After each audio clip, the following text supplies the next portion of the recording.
માટે શ્રી BL પટેલ સર્વ વિદ્યા મંદિર રામકુવા આ વૈદેવી બેન મને કહેવામાં પૈસા કે બેન બોલો ને તાળી બહુ ઓછી સંભળાય છે।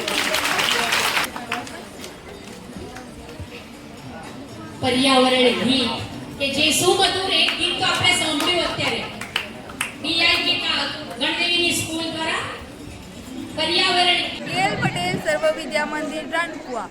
હું ધોરણ 9 માં ભણતી વિદ્યાર્થીની હેતવી પટેલ અને મારી મિત્ર દિવિશા પટેલ। આજે અમે શ્રી સયાજી વૈભવ લાઇબ્રેરી આયોજિત પર્યાવરણ પ્રહરી નંદનવન નવસારી અંતર્ગત અમારી શાળામાં છેલ્લા વર્ષ દરમિયાન ઉજવેલા તહેવારોમાં પર્યાવરણલક્ષી પ્રવૃત્તિઓની વિગતો રજૂ કરીએ છીએ। ગણેશ ઉત્સવ દરમિયાન અમારી શાળા દ્વારા ગણેશજીની ઇકો ફ્રેન્ડલી મૂર્તિ માટે અભિયાન ચલાવવામાં આવ્યું હતું તથા શાળા કક્ષાએ માટીના ગણપતિ દાદા બનાવવાના તેના માટે સ્પર્ધા યોજવામાં આવી હતી। ગણેશ પંડાલોમાં જઈને પ્લાસ્ટિકનો ઉપયોગ ન કરવા બાબતે અભિયાન ચલાવવામાં આવ્યું હતું। ગ્રીન ટીમ દ્વારા અમારી શાળા દ્વારા ગ્રીન ટીમ અને ગ્રીન દિવાળી માટે ઇકો ફ્રેન્ડલી રીતે ઉજવાય તે માટે 10,000 લોકોને પ્રેરિત કરવામાં આવ્યા હતા તથા દિવાળી અને હાટ મેળામાં ગ્રીન ટીમ જઈને કચરો વીણાવ્યો હતો અને શપથ લેવડાવી હતી। અમારી શાળામાં રાષ્ટ્રીય તહેવારો તેમજ ગાંધી જયંતિ અને Sardar Patel run of unity જેવા વિવિધ ઉત્સવોના ભાગરૂપે લોકોમાં જાગૃતતા ફેલાવવા માટે પર્યાવરણ પ્રત્યે શહેરી નાટકો રેલીઓ જેવી પ્રવૃત્તિઓ રજૂ કરવામાં આવી હતી જે અમે અહીં પ્રેઝન્ટેશન સ્વરૂપે તમને દર્શાવીએ છીએ।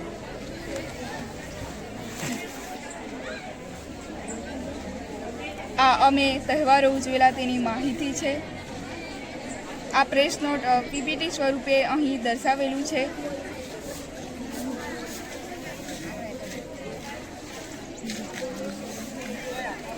નવરાત્રી દરમિયાન અમે શાળામાં જે નવરાત્રી યોજી હતી તેમાં પર્યાવરણ પ્રહરીને લગતા ગરબા ગાયા હતા।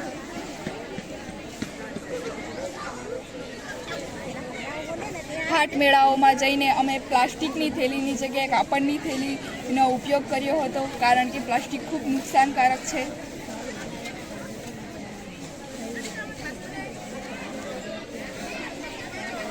BL પટેલ સર્વ વિદ્યા મંદિર રાણકુવા શાળાના અભિનવ કાર્યક્રમમાં આપનું ભવ્ય સ્વાગત છે। અમારી શાળામાં પર્યાવરણ પ્રહરી પ્રોજેક્ટ અંતર્ગત ઘણી બધી પ્રવૃત્તિઓ કરવામાં આવી છે જેમાં એક પેડ માં કે નામ NSS કેમ્પ શેરી ગરબા શેરી નાટક ગ્રીન નવરાત્રી ગ્રીન દિવાળી જેવી ઘણી બધી પ્રવૃત્તિઓનો સમાવેશ થાય છે। આ પ્રવૃત્તિઓમાં યોગદાન લેવા બદલ અને શાળાના વિદ્યાર્થીઓ તથા સમાજના લોકોને પર્યાવરણ અંગે જાગૃત કરવા બદલ અમારી શાળાના 34 શિક્ષકોને પર્યાવરણ સંરક્ષણ એવોર્ડ આપવામાં આવે છે। અમારી શાળામાં એક પેડ માં કે નામ પ્રોજેક્ટ 2 વાર કરવામાં આવે છે જેમાં શાળાના 1400 વિદ્યાર્થીઓએ ભાગ લીધો છે। હાલમાં શાળાની આસપાસના વિસ્તારમાં 400 જેટલા વૃક્ષો મહેકી રહ્યા છે। આ પ્રોજેક્ટ અંતર્ગત દરેક વિદ્યાર્થીએ 6 થી 7 બીજા વ્યક્તિઓને વૃક્ષારોપણ કરવા માટે પ્રેરિત કર્યા હતા જેથી આ પ્રોજેક્ટ અંતર્ગત કુલ 11,000 જેટલા વૃક્ષોનું વાવેતર કરવામાં આવેલ છે। અમારી શાળાના વિદ્યાર્થીઓ દ્વારા ટાકલ ડુમલા રાણકુવા ઝરી વગેરે જેવા ગામોમાં જઈને પર્યાવરણની જાગૃતિ માટે શેરી નાટકો શેરી ગરબા અને પર્યાવરણ ગીતોની રજૂઆત કરવામાં આવી હતી। આ પ્રવૃત્તિ દ્વારા અમે સમાજના લોકોને જાગૃતિ ફેલાવી અને તેમને સારો શાળામાં અભ્યાસ કરતી હું ક્રિશા પટેલ અને મારી સખી હનીશ પટેલ આપનું સ્વાગત કરીએ છીએ। અમારી શાળામાં ચાલી રહેલ પર્યાવરણ પ્રહરી નંદનવન નવસારી પ્રોજેક્ટ અંતર્ગત અમે અમારું model one nation one mission the challenge plastic burden આપની સમક્ષ રજૂ કરીએ છીએ। દર વર્ષે વિશ્વમાં 8 મિલિયન ટનથી વધુ પ્લાસ્ટિકનો કચરો દરિયામાં ફેંકાય છે। દરિયામાંથી મળતા કચરામાંથી 33% ભાગ માત્ર પ્લાસ્ટિકની બોટલ્સનો છે। દર વર્ષે ભારતમાં 3.5 મિલિયન ટનથી વધુ પ્લાસ્ટિકનો કચરો બને છે જેમાંથી માત્ર 30% કચરાનો જ સયાજી વૈભવ લાઇબ્રેરી અંતર્ગત ચાલતા પર્યાવરણ પ્રહરી પ્રોજેક્ટમાં અમારી શાળા શ્રી BL પટેલ સર્વ વિદ્યા મંદિર રાણકુવા અનેકવિધ પ્રવૃત્તિઓ હાથ ધરવામાં આવે છે જેમાંની પ્રથમ પ્રવૃત્તિ છે આ પ્રવૃત્તિ અંતર્ગત અમારી શાળાના વિદ્યાર્થી અને શિક્ષકો દર સોમવારે ઇસ્ત્રી વગરના કપડાં પહેરી શાળામાં આવે છે જેના દ્વારા આ પ્રવૃત્તિનો મુખ્ય હેતુ છે કાર્બનનું ઉત્સર્જન ઘટાડવાનો અને ઉર્જાની બચત કરવાનો છે। એક ઇસ્ત્રી દ્વારા 200 ગ્રામ જેટલી ઉર્જા વ્યય પામે છે તો અમારી શાળામાં 50 જેટલા શિક્ષકો અને 1400 જેટલા વિદ્યાર્થીઓ અભ્યાસ કરે છે.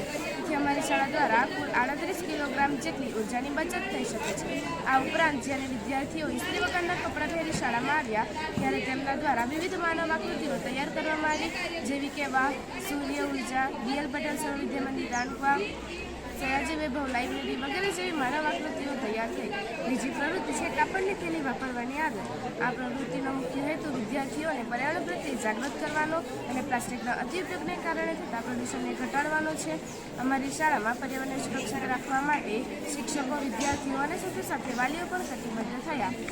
અમારી શાળામાં કાપડની થેલી વાપરવાની વિદ્યાર્થીઓને આદત પાડવામાં આવી તથા કાપડની થેલી બનાવી તેને વાપરવાની પ્રતિજ્ઞા પણ લેવડાવવામાં આવી.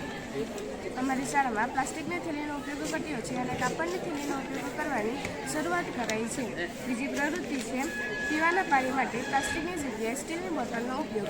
આ પ્રવૃત્તિ અંતર્ગત અમારી શાળાના શિક્ષકોએ વિદ્યાર્થીઓને વિશેષ સૂચન આપ્યું કે પ્લાસ્ટિકની બોટલમાં પાણી પીવાને કારણે તેમના સ્વાસ્થ્યને કેવું ગંભીર નુકસાન થાય છે. તેથી દરેક વિદ્યાર્થીએ આ બાબતને સારી રીતે સમજીને દરેક વિદ્યાર્થી હવેથી પ્લાસ્ટિકની બોટલમાં પાણી લાવવાની જગ્યાએ સ્ટીલની બોટલમાં પાણી લાવે છે. તેવી જ રીતે લંચ બોક્સ પણ હવેથી દરેક વિદ્યાર્થી સ્ટીલના લંચ બોક્સમાં પોતાનું ભોજન લાવે છે. બીજી પ્રવૃત્તિ છે નડાકામ માટે સાયકલની પ્રવૃત્તિ. આ પ્રવૃત્તિનો